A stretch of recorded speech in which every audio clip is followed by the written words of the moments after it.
Well, it's a pleasure to come back, and thank you for coming. It's always nice. Someone might be interested in your experience and some insights you have. When George wrote me and asked me to come back, my first inclination was, it's been 19 years, George. 2005, not 19, 14 years. 2005. And what new do I have to the field? The field has moved on from my... And then I thought more about it, and what's happened to me since I have retired is that I have flipped to the other side, meaning I am now a person in the community who uses university resources and works with faculty on projects I'm doing. And I have a new appreciation for being on the other side.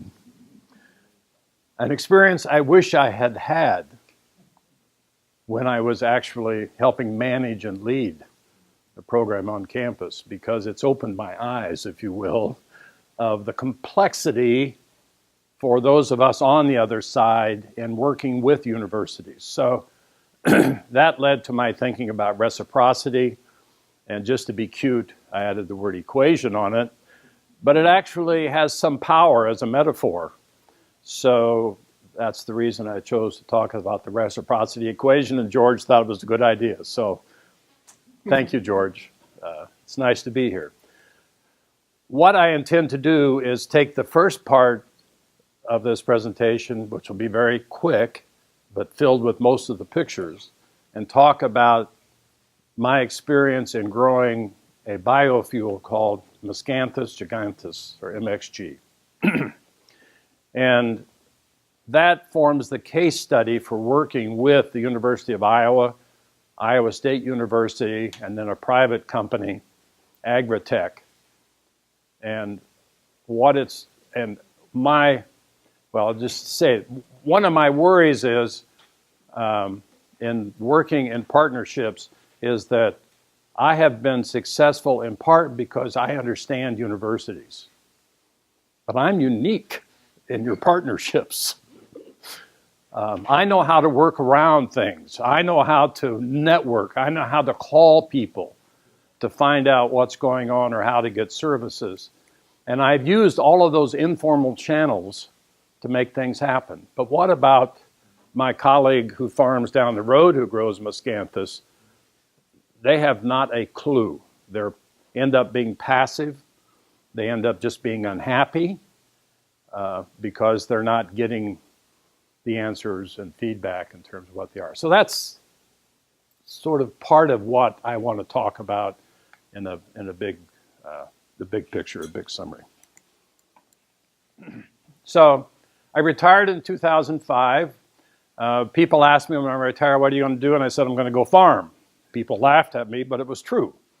I grew up on a farm in Iowa, and my father and I had very similar personalities, and I figured out pretty soon that we probably wouldn't be a successful partnership at that stage in our lives. And so rather than go to Iowa State University, I went to the University of Iowa. And of course, the rest is history in terms of ending up where I ended up. But I always went to the farm for renewal and sustenance. Whenever I had a major crisis, whether it was here or at the University of Minnesota where I worked, I always spent the next weekend walking the fields and walking the timber. And then as Dad's health failed, I became more and more involved in the management of the farm.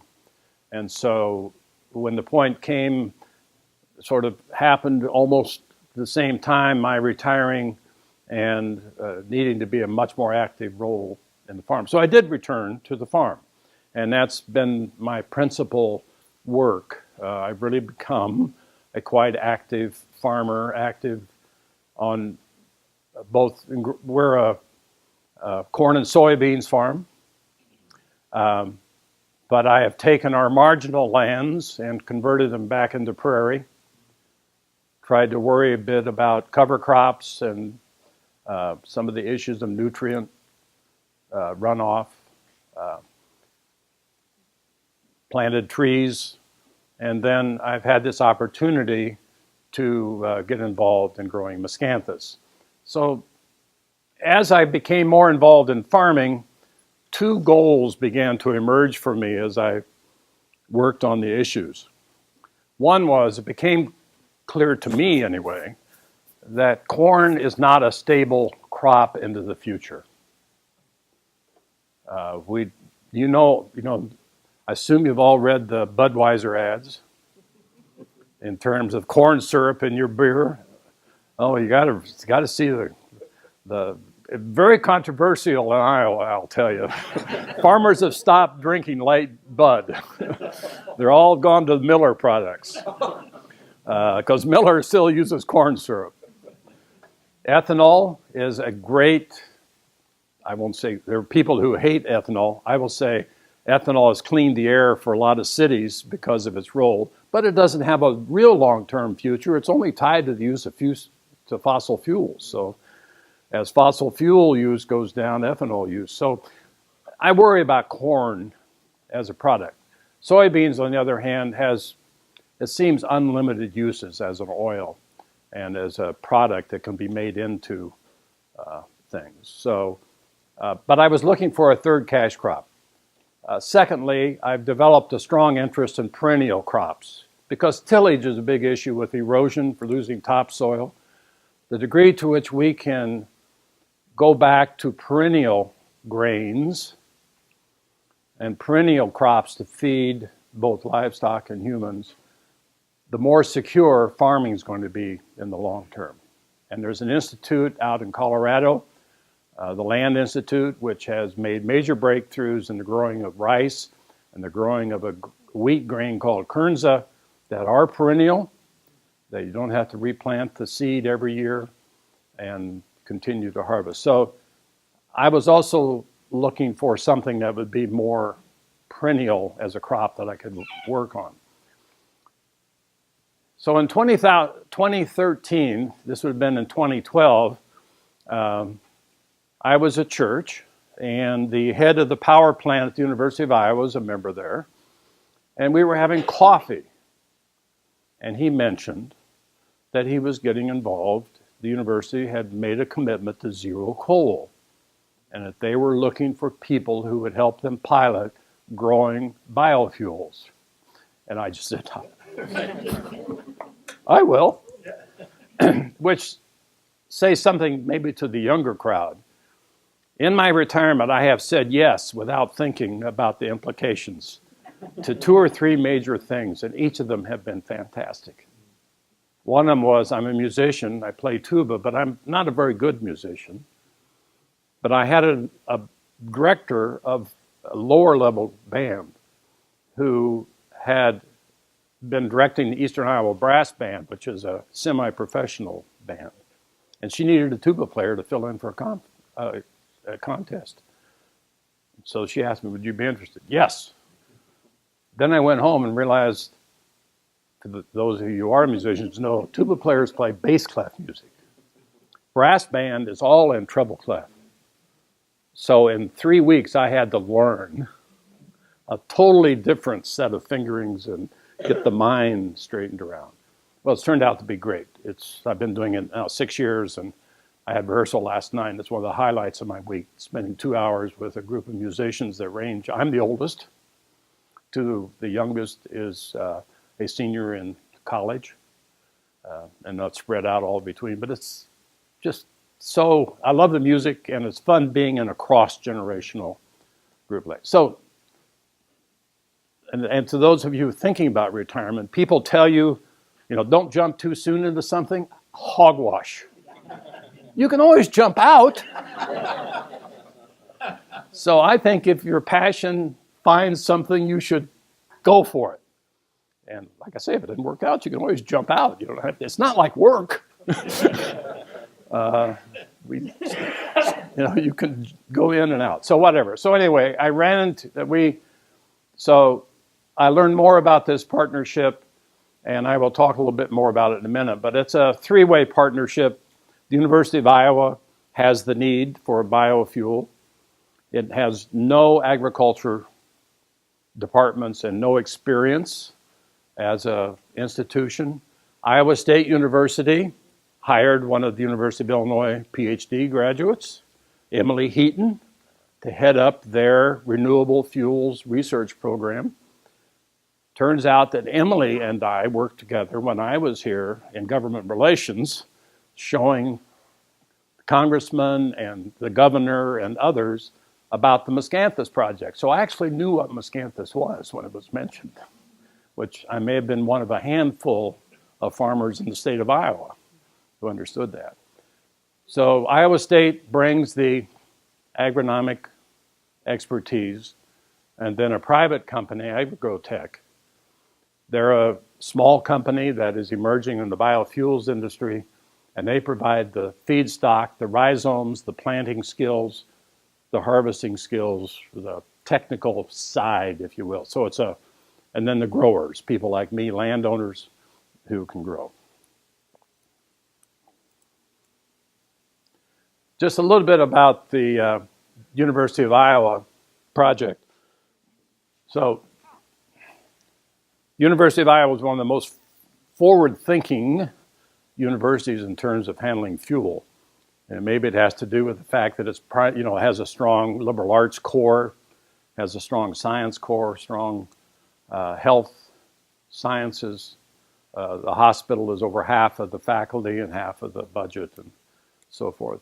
So it's but it has made a commitment now to zero coal out here in 2025.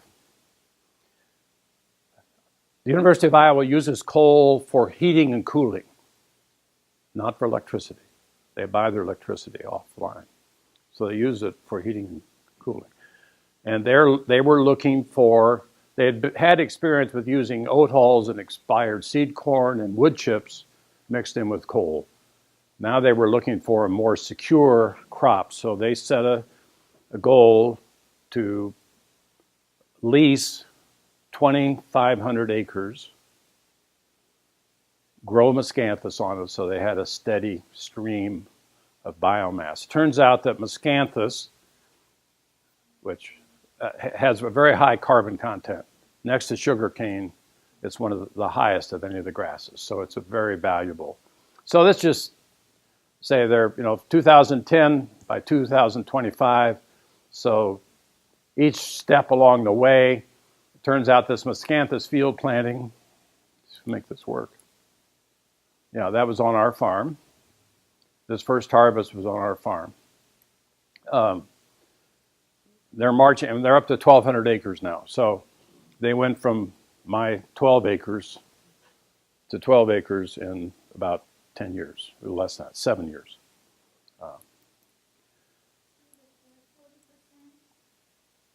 Is the 25 acres going to do the 40%, or is the 25 acres going to do all of the? No, the 2,500, 2,500 acres. This will give them a steady stream of biomass, and they're going to continue to use industrial waste. They have other oat hulls, expired seed corn. And that's all towards the goal of 40% by 2020. Yes, right, and then zero, right, yeah. Thank you. So this is what miscanthus looks like. When it's mature, it's 11, 12 feet tall. It's a very different product. A lot of my farmer friends, what in the hell are you doing, Schomberg? What is that stuff growing out there?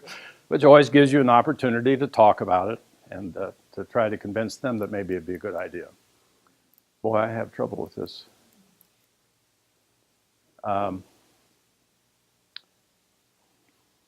This is what it looks like in the summertime. This is a 6-acre field.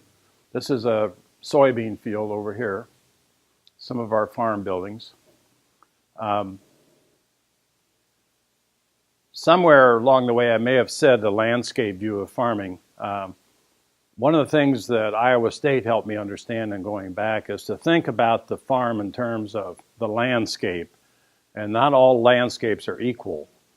And some fields actually cost you more to farm than you get out of them because of the inputs necessary. So you try to take those spaces and do something else with them. This was a space like that. And turns out that it's productive for Miscanthus, but not so productive for corn and soybeans. So that's one of the reasons it's a small, irregular shaped field. Doesn't work well with, 16 row, 18 row kind of equipment, kind of stuff. Just another view of a corn crop mature with Miscanthus on the other side, some idea of the scale. Miscanthus life cycle influences a lot about, from a grower's point of view, of the challenges of working with the private company and with the University of Iowa. Starts out in the spring at the top, then the summer, and then in the fall it starts to senesce, which means one of the valuable things about Miscanthus as a crop is that it sends all of its minerals down into the root system, into the rhizomes. Whereas other crops, it's above ground. You're having to replenish it every year. With this crop, it's sending the phosphorus and the nitrogen and heavy mineral, all the mineral stuff down into the root system to be stored so it's available to use the next spring. So it goes through that senescence process. And then we have to wait till the early spring. We haven't harvested yet. We were hoping to get started actually this week, but we still have 8 inches of snow on the ground over in Muscatine County. So we can't. And that's one of the challenges from a grower's point of view and a landowner's point of view, is that Iowa wants to use it as a biofuel. They want the moisture level down below 18%. If I sold it for mulch or sold it as erosion control, which is another product that I'm working on as a market, I could harvest it earlier. See, ideal for me would be to harvest it in December. But as soon as the ground's hard, get out and do it. But because it'll be senesced, the minerals will be gone, but just won't have dried down. So moisture levels is a challenge. This is how the fuel, it's mixed with coal. The kind of coal that's used, is the ground up coal that goes into these big boilers and then fed in to the boiler. So part of the dynamics, I use this as a case study, but I think these are generalized to MSTE or any of the projects in extension or anytime you're working with the public. Partners have different goals. I was naive enough not to think about that when I got first involved. You have multiple decision makers, and none of them report to each other. So one of the things that I learned as a landowner, I had to somehow be a project manager. That's not a role I had bought into. That never occurred to me. And I don't know how many school superintendents or teachers feel that they end up being project managers with the graduate students and the faculty and that coming in. The organization, I said no one reports to each other, so it's a complex organization. It's not simple at all. Multiple expectations and needs, different levels of experience in agriculture, which can be a real challenge because the University of Iowa people who are the financial people, they're the people who have invested in the leases, they're paying for the rhizomes, they're paying for the harvest, but they're not trained in agriculture and don't seem to want to be, which is frustrating to me.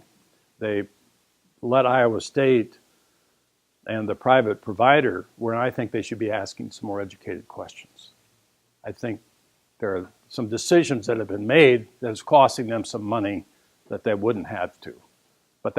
So that's part of the problem too of that mix. So the University of Iowa wants a secure source of biomass. Iowa State University, Emily Heaton wants to grow her department. Iowa, she is evangelistic about Miscanthus, wants it spread throughout Iowa. So she's looking for growers and opportunities. She has graduate students who need support, graduate students who need research questions. She needs places to field test findings that she gets from small trials that she's doing. AgriGrowTech, the company, they provide all the services, and they're a business. I mean, so they have a bottom line. They want to make money. They want to make money in this field, but the bottom line is, you got to make more money than you spend, and so that goal gets involved in things. But I must say they're quite generous. And then as a landowner, on the very basic, it's an economic issue too. We'd like to get a return at least as good as Conservation Reserve Program payments, which can range anywhere from $150 to $220 an acre, mostly under $200 an acre in Iowa. And then there are people like me, and I am a minority among the landowners in our area that are growing it. I'm actually interested in knowing enough about it that I can grow it myself, market it myself, and become an independent grower without a dependence upon the University of Iowa as a market for my products. So, and I have another colleague, Dan Black, who has similar kind of interests in doing it. So the issues, I mentioned the ag expertise issue, the AgriGrowTech.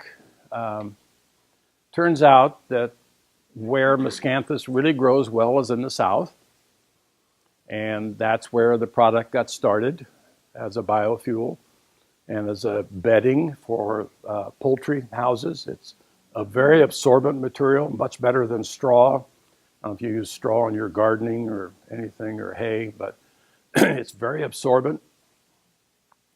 So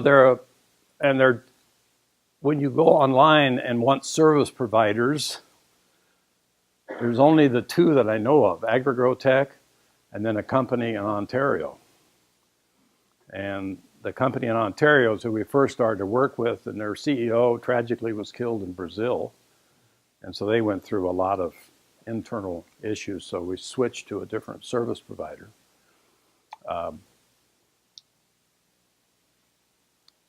Just as an aside here, it turns out that,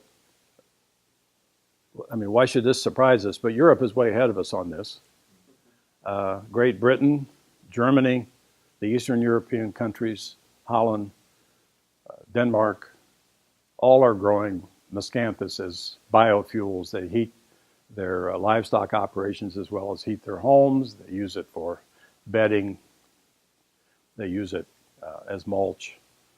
Lots of uses. And one of the highlights for me in September is I was in Germany and I visited a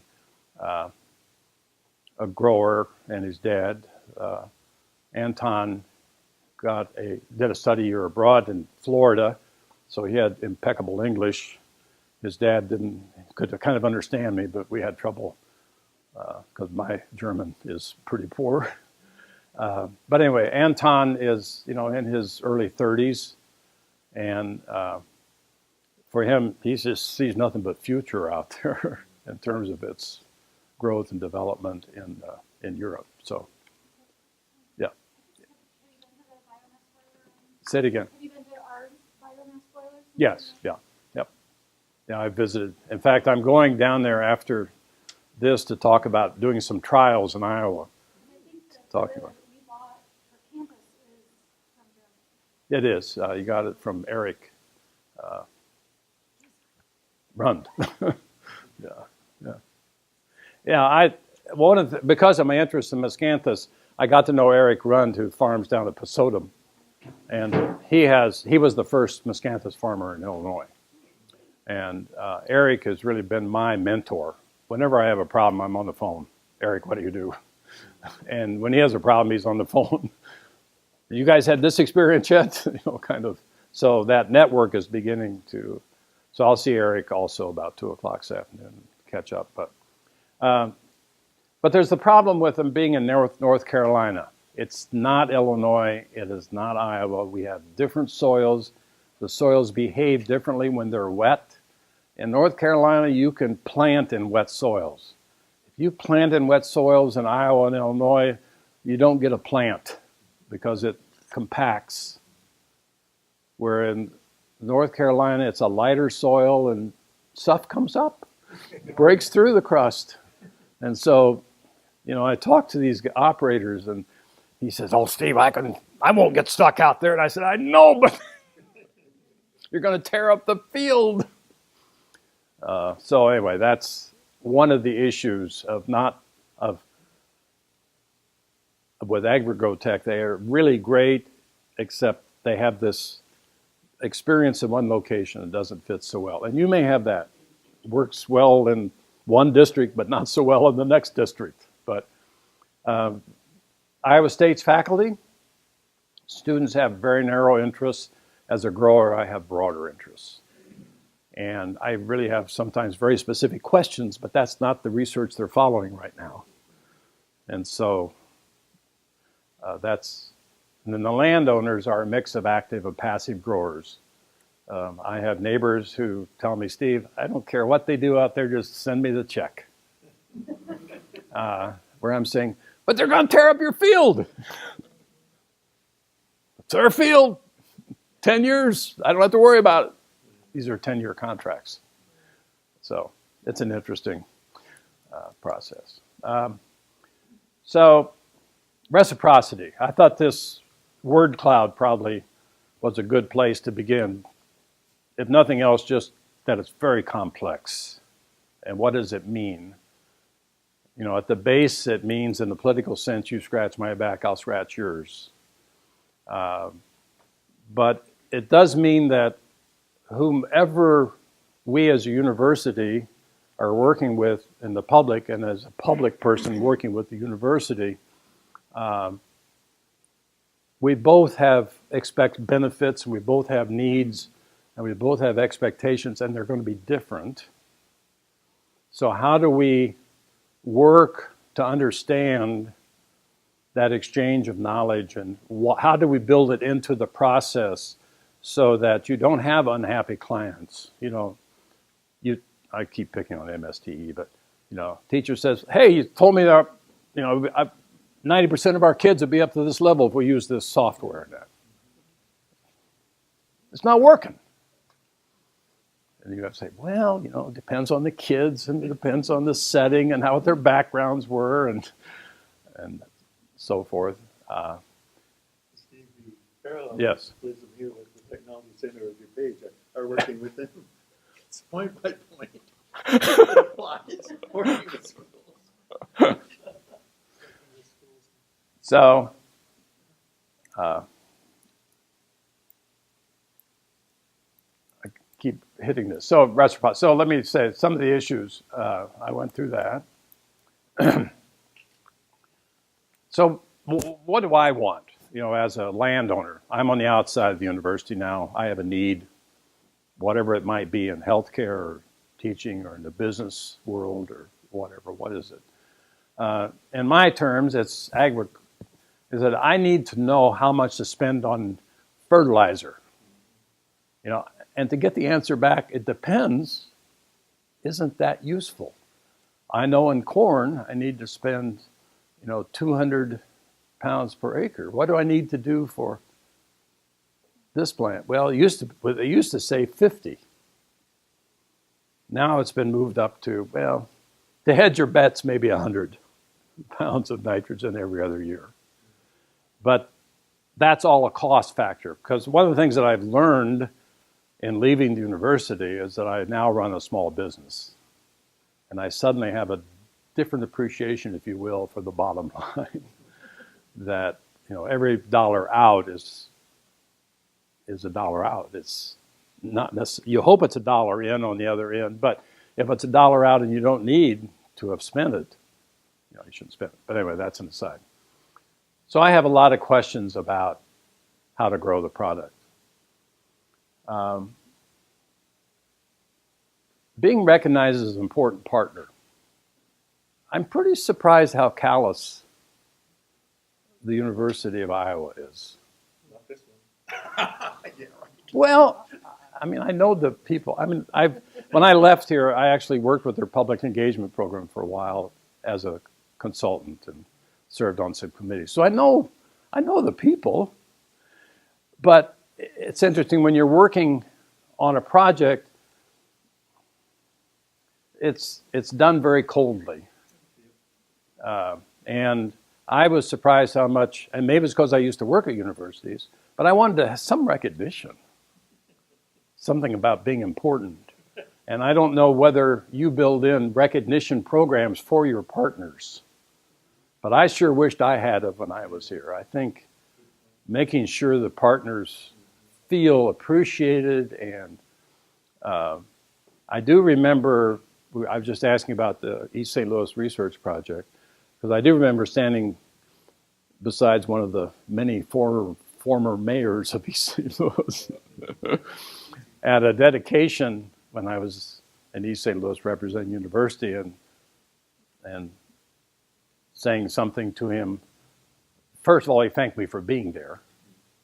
And then he said, I asked him about, well, tell me the things you kind of need for this project. He looked at me and he says, you really mean that? You really want to hear what we need? I said, yeah. He said, well, not many people ask that question. It's mostly giving. You know, we have this product, we have this piece of knowledge that you can use, but how do you, so that recognition piece, timely follow through on commitments, that frustrates me as much as anything,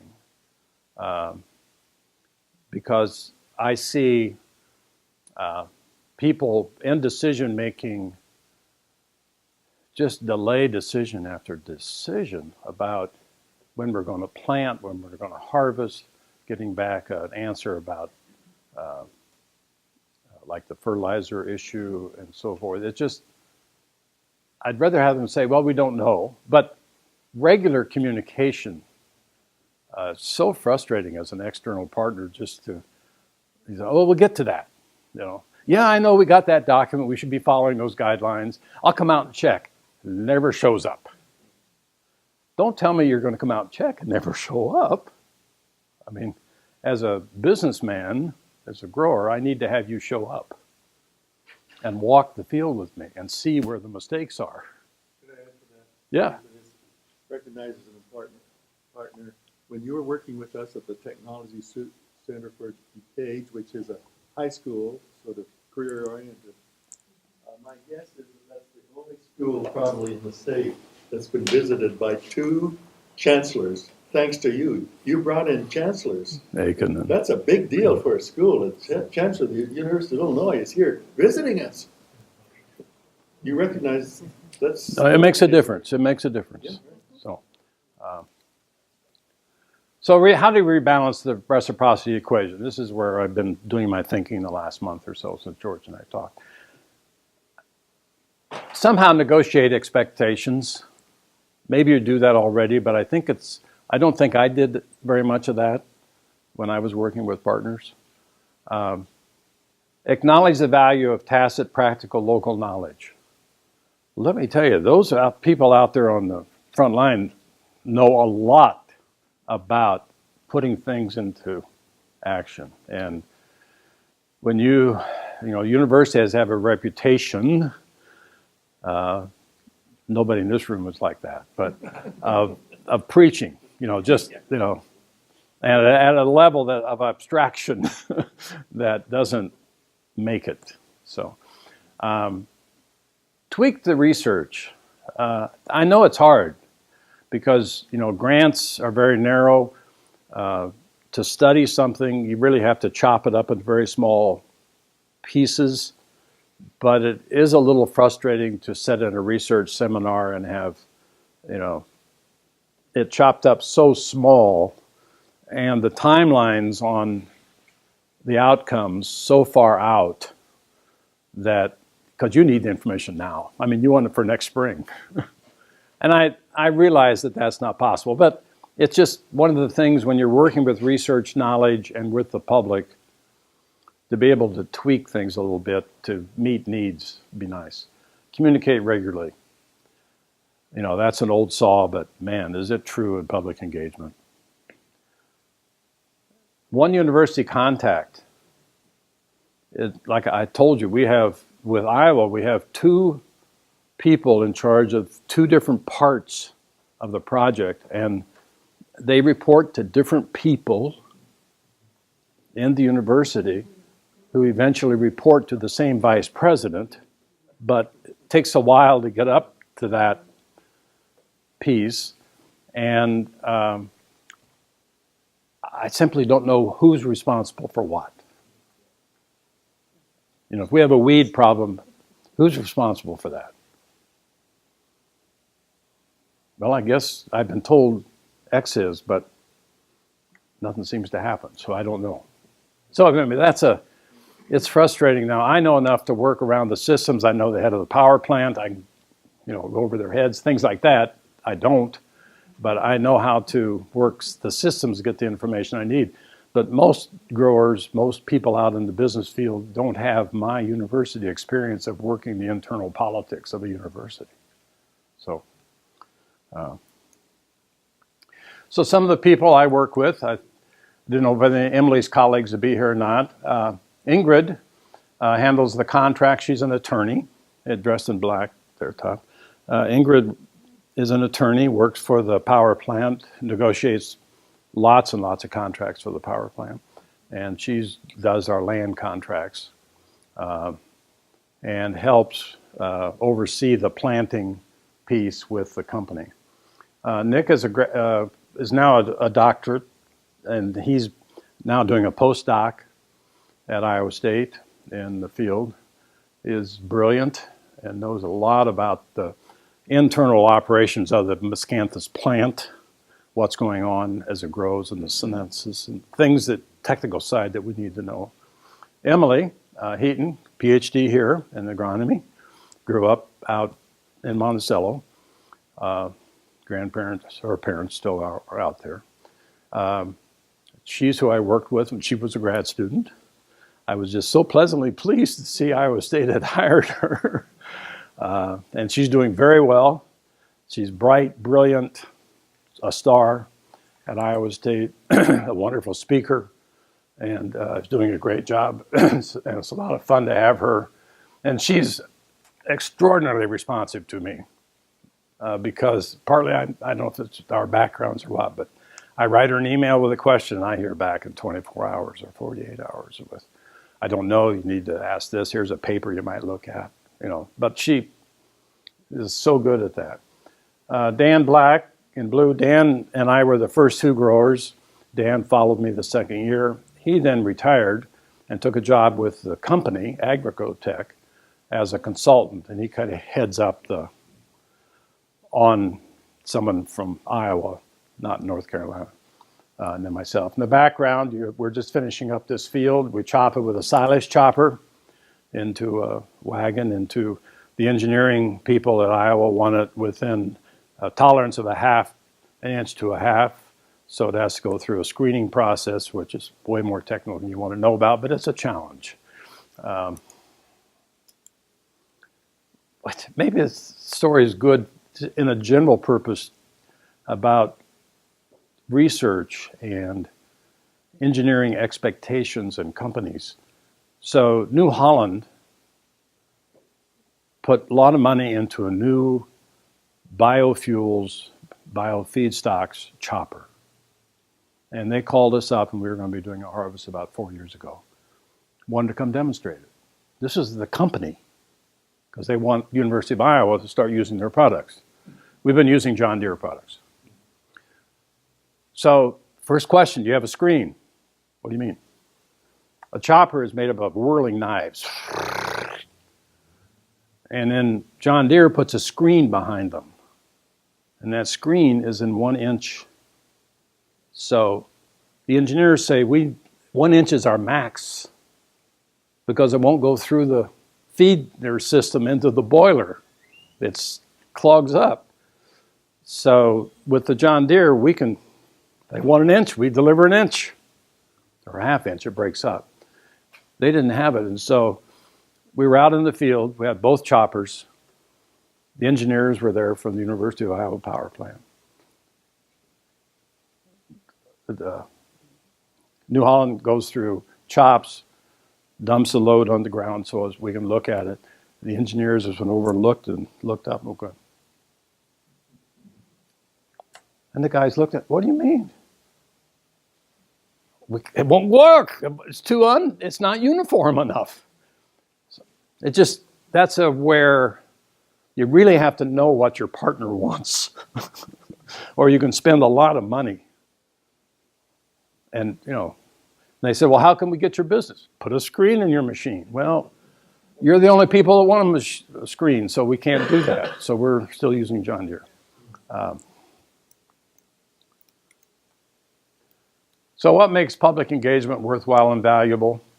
I think the many different forms of reciprocity. I mean, I've been thinking about it. Just always be thinking about reciprocity and how the exchange works and when to formalize them with contracts. I'm a big believer in contracts now. Because when I have a contract with Iowa, and I was able to go through it and line out things I wouldn't support and put things in that I wanted. And they agreed to them all. It's just they had a standard contract, but they allowed me, and one of them had to do with field conditions because I was concerned about working fields too wet, and et cetera, et cetera, et cetera. So contracts, I think, are really a useful communication tool when you work with an external partner, even if they're informal, but a memorandum of expectations, a memorandum of agreement, just something where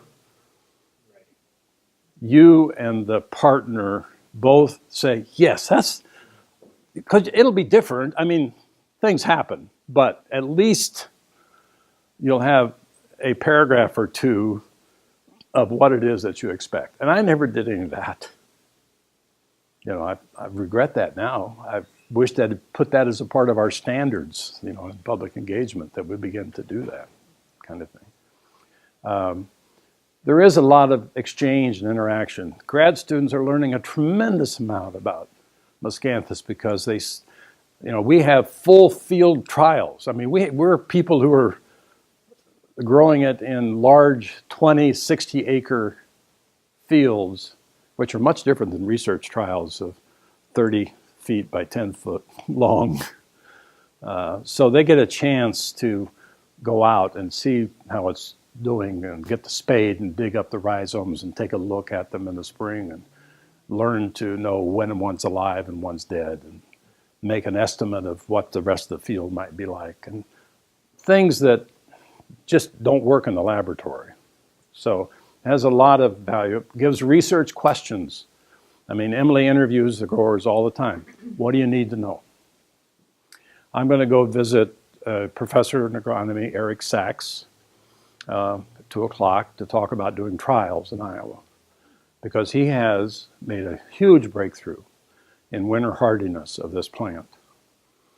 But it's winter hardiness in Illinois.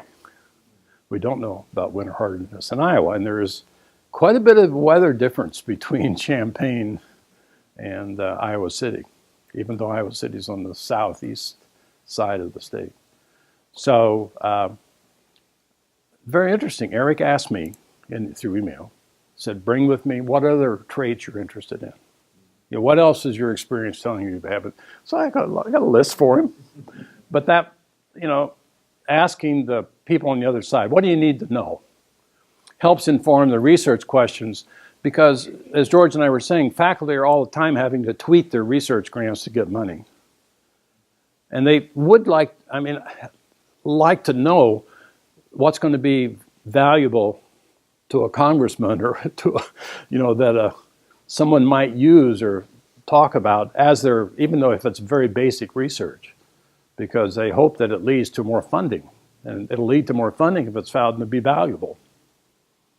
If it's found to be not valuable, they'll go someplace else. Business will go someplace else for investment, the research dollars. So I think that whole partnership, people, it's a business.